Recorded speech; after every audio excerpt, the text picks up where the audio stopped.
नमस्कार, ये आकाशवाणी है। अभी आप सानू शर्मा से समाचार सुनेंगे।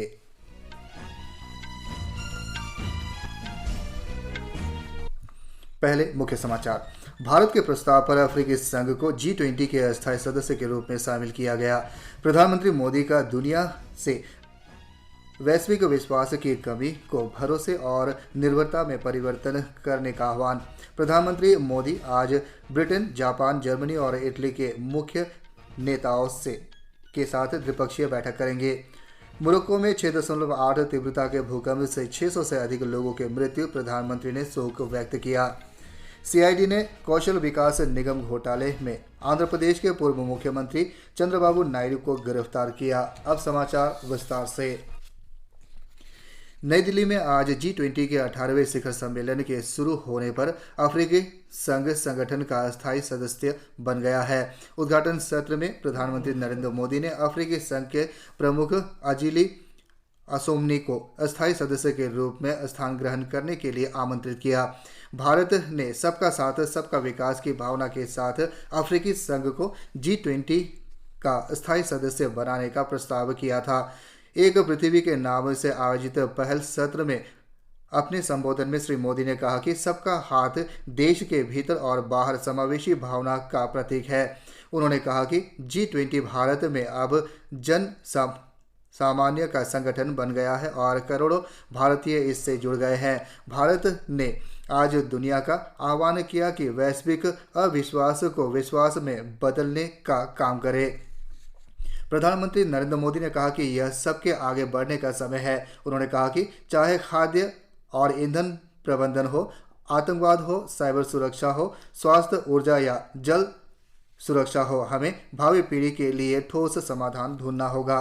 श्री मोदी ने कहा कि 21वीं सदी दुनिया को नई दिशा देने का महत्वपूर्ण समय है। श्री मोदी ने कहा कि दुनिया ऐसे समय में जी रहा है जब सदियों पुरानी समस्याएं समाधान मांग रही है और ऐसे समय में हमें अपने दायित्व को मानव केंद्रित दृष्टिकोण के साथ निभाना होगा। प्रधानमंत्री ने कहा कि यदि दुनिया कोविड-19 को पराजित कर सकती है तो युद्ध के कारण पैदा विश्वास की कमी से संकट पर भी जीत हासिल कर सकती है।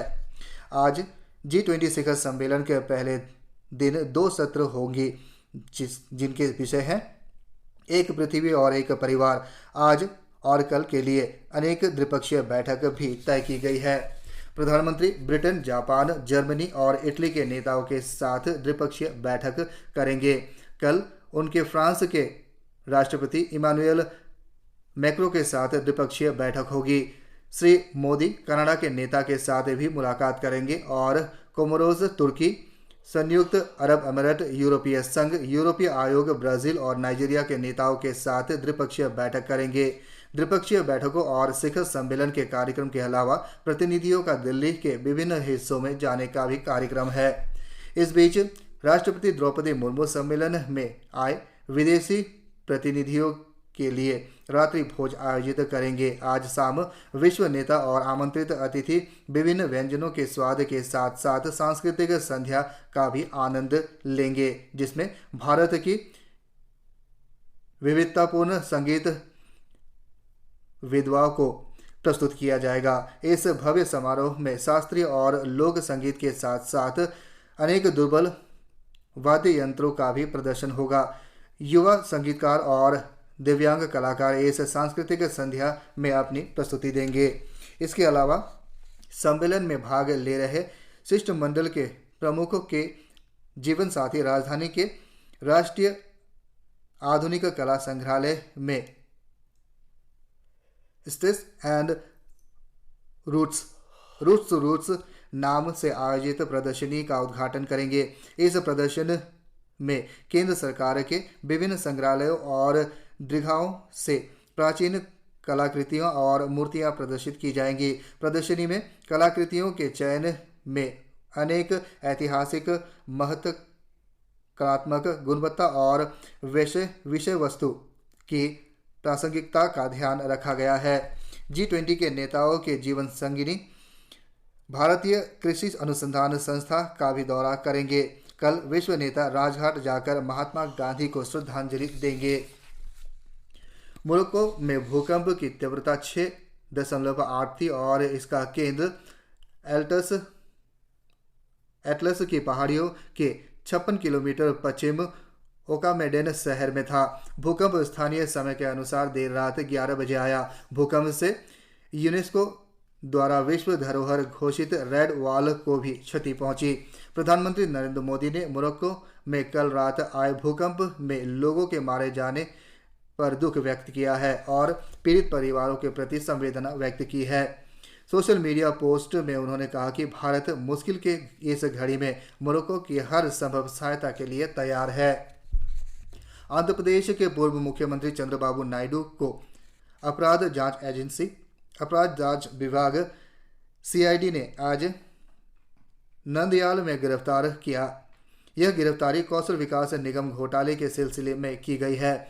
श्री नायडू पर ठेकों में जोड़ तोड़ करने, सार्वजनिक धन का दुरुपयोग करने और कौशल विकास निगम के नाम पर एक फर्जी स्कीम को बढ़ावा देने के आरोप हैं। श्री नायडू को 3,356 करोड़ रुपए लागत वाली परियोजना में घोटाले के सिलसिले में गिरफ्तार किया गया है। इस परियोजना में 10% राशि सरकार और 90% राशि जर्मन कंपनी सीमेंस द्वारा दी जानी थी, लेकिन सीमेंस ने मजिस्ट्रेट को दिए बयान में कहा था कि संयुक्त उद्यम या सरकार द्वारा जारी सहमति पत्र में वह शामिल नहीं है। भारतीय रिजर्व बैंक ने 2000 रुपये के नोटों को वापस लेने के बाद वृद्धिशील नगद आरसी अनुपात ICRR को समाप्त करने का फैसला किया है। रिजर्व बैंक ने यह अनुपात बाजार में नकदी की अधिकता के समाधान के लिए लागू किया है।